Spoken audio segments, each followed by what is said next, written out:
Salve, galera! Começando mais um Monark React dessa vez.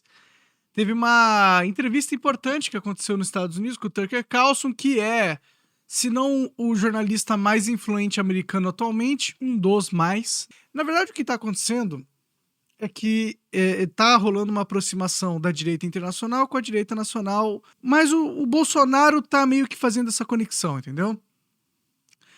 Então, isso significa que eles são chamados para esse tipo de evento aí, porque agora é do interesse do Trump, por exemplo, e das pessoas que estão junto a ele, que o Brasil venha pro lado do Bolsonaro, porque os democratas estão com o Lula, né? Quem está financiando o poder do Lula e do STF é o Partido Democrata Americano. E os independentes lá, os republicanos, digamos assim, estão querendo trazer o Bolsonaro pro lado deles, né? Por isso que se o Trump ganhar as eleições, que ao que parece é o que vai acontecer, o Brasil pode vir ter cenários mais tranquilos pro futuro, né? Porque isso fortalece a candidatura do Bolsonaro, ele provavelmente vai ganhar como presidente, se o Trump ganhar também. E isso significa um fim do reinado, né, do STF, né? Se o Bolsonaro for, né? O Bolsonaro for pulso firme, né? Mas, bom, essa entrevista é importante. Coca, antes da gente começar a entrevista, se tiver algum comentário, alguma coisa aqui pra ler, já lê aí. Deixa eu ver aqui no bunker. Inclusive, o último comentário que tem no bunker é: Monark, reage ao vídeo do Eduardo Bolsonaro e Figueiredo no Tucker Carlson. Dito e feito. Mensagem do Zé do Povo. Então o cara previu aí. Tá aí, Zé do Povo. Nosso react aí agora. E a gente vai colocar traduzido em português, né? Vai estar dublado, então vai dar pra todo mundo acompanhar de boa. Coloca aí, Coqueira. Há menos de 2 anos fomos ao Brasil para cobrir a eleição presidencial. O incumbente presidente Jair Bolsonaro disputava contra um ex-presidente condenado e ligado ao governo da China, Lula. Ao perambular pelo país e visitar suas grandes cidades, percebia-se que, se Lula vencesse, rapidamente o lugar se tornaria um estado policial.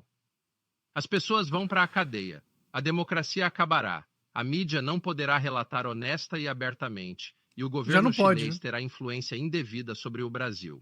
E isso é importante, não só para brasileiros, mas também para os Estados Unidos, pois o Brasil é o país mais significativo nas Américas depois deste. É enorme, possui enormes recursos naturais, possui uma população bem educada, há muito no Brasil. E então, se isso descer às trevas, esse é um problema não apenas para o Brasil, mas para todos os países deste hemisfério.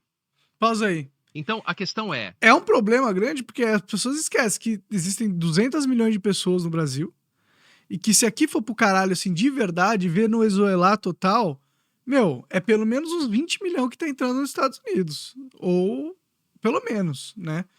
Então, se eles já estão tendo um problema nas fronteiras agora com os mexicanos e os asiáticos e todo mundo, imagina só quando os brasileiros entrar pra lá. Já estão indo, né? Tanto de brasileiro que tem em Miami, assim, é impressionante. Eu fui reconhecido em Miami, cara. Eu tava andando em Miami, a gente tava comendo no McDonald's, entrou um casal que conhecia, acompanhava o podcast e veio conversar lá com a gente. Então, tem muito brasileiro em Miami, cara. Muito brasileiro mesmo. Então, é isso. O Brasil tem que ser um país forte, um país livre, né? Um país onde as pessoas têm liberdade política, têm o direito de expressar suas opiniões, de votar nos candidatos que elas querem, que os candidatos que as pessoas gostam não sejam presos porque elas gostam do candidato, né? Então, todo mundo beneficia se o mundo tiver mais lugares que são assim, né? E o Brasil poderia ser assim, já foi assim. O Brasil já foi assim, a gente esquece, né? Mas agora a gente tá indo pra uma jogada muito dark mesmo, né? Manda aí, vamos continuar, Coca. 2 anos e meio depois, 1 ano e meio depois, na verdade, o que aconteceu no Brasil? Lula venceu em uma eleição que foi muito obviamente manipulada. E o que aconteceu com o país? Então pensávamos em atualização com Eduardo Bolsonaro, filho do ex-presidente. Conhecido parlamentar no Brasil, ele se junta a nós no estúdio. Eduardo, muito obrigado por ter vindo.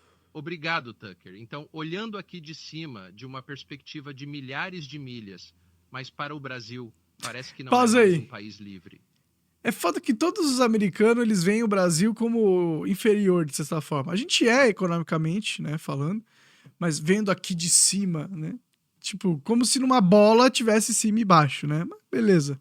A gente entende que no mapa que é conhecido, né, o mapa mainstream, tá lá os Estados Unidos como o hemisfério norte, né? Mas tudo bem, tudo bem. Vou deixar passar essa, Tucker. Vai, coloca aí. Claro, não mais. Temos de fato pessoas sendo censuradas, não apenas nas redes sociais. Vocês têm pessoas exiladas vivendo aqui nos Estados Unidos. Por exemplo, vou citar os nomes para não haver dúvida sobre o que estou falando. Rodrigo Constantino, Paulo Figueiredo, Alan dos Santos, são 3 jornalistas vivendo aqui nos Estados Unidos. São jornalistas brasileiros cobrindo a política do Brasil, morando aqui. Mas por que aqui? Porque eles não podem mais exercer suas funções no Brasil.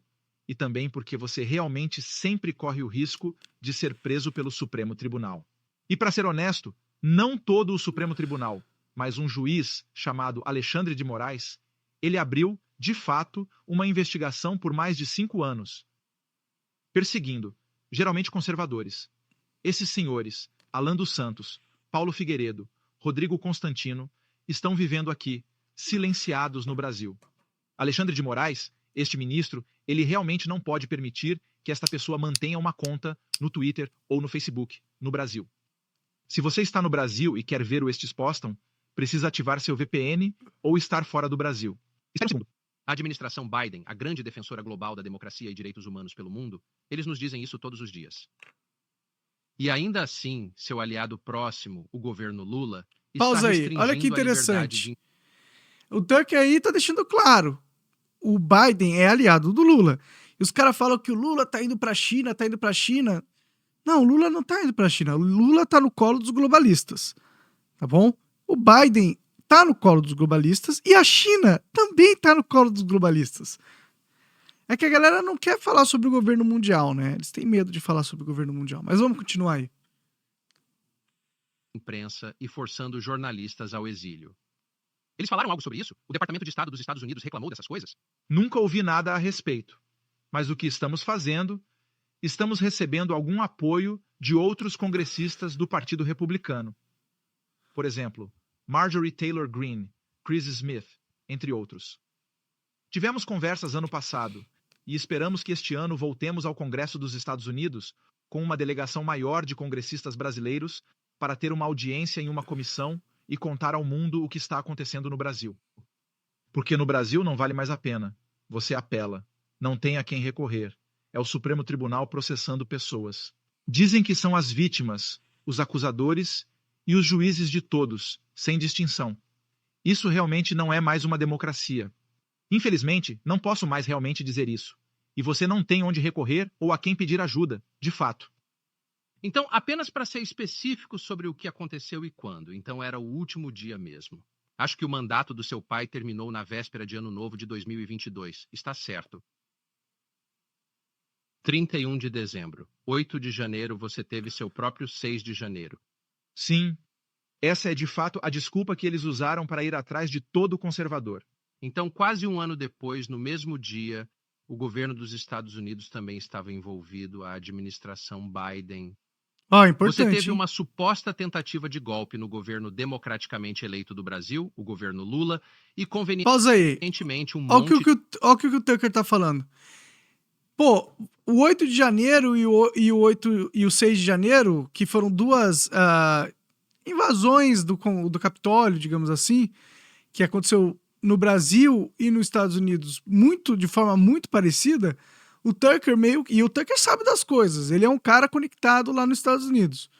Tá falando, foi o Biden que tava por trás disso aí, provavelmente através da CIA, né?